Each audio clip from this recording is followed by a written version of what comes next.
హిందువులకి ఆలోచించాల్సినటువంటి పరిస్థితులు అయితే వస్తున్నాయి. ఏంటి అంటే వాళ్ళు ఊహించనటువంటి పరిస్థితులు కనబడుతున్నటువంటి వేళ ఒక్క హిందువులు మాత్రమే ఎందుకు టార్గెట్ అవుతారు అన్నటువంటిది. ఇంకొకటి అండగా నిలబడటం. ఓ పక్కన హిందూ చైతన్యం వచ్చింది. హిందువులు హిందూ బంధు అనుకుంటే బాగానే ఉంటుంది. ఎందుకంటే ఒక రైతుల ఆత్మహత్యలో, ఒక పేదరికంలో ఆత్మహత్యలో మీరు అబ్జర్వ్ చేయండి, ముస్లిముల్లో చాలా తక్కువ ఉంది, క్రైస్తవుల్లో చాలా తక్కువ ఉంది. ఎందుకు అంటే ఆ సామాజిక వర్గం వాళ్ళు ఏదో ఒక రకంగా ఆదుకుంటున్నారు. జరగట్లేదని చెప్పట్లే నేను, జరుగుతున్నాయి. బట్ హిందువులు 100కి 80-90 జరిగితే వాళ్ళల్లో 5-10 ఉంటుంది. ఇందులో వెంటనే ఒక మాట అనొచ్చు, వాళ్ళ సంఖ్య తక్కువ కాబట్టి అని. బట్ చాలా తప్పు. క్రైస్తవుల్లో సంఖ్య ఎక్కువగానే ఉంది.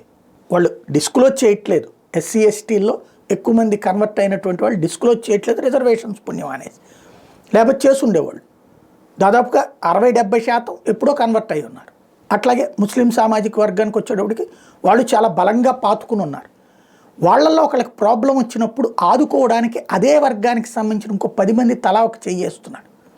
హిందువులకు వచ్చేటప్పటికి కులాల వారీగా డివిజన్ అయ్యి ఉన్నాం తప్పించి వర్టికల్గా అక్కడ కూడా తోటి కులస్తుడికి ఏమీ అండగా నిలబడట్లేదు.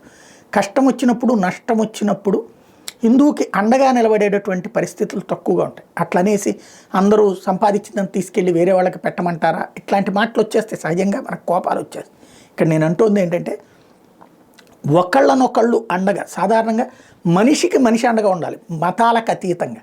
కానీ మానవత్వం కరువు అవుతున్నటువంటి రోజుల్లో ఏదో ఒకటి అటాచ్ చేస్తుంది.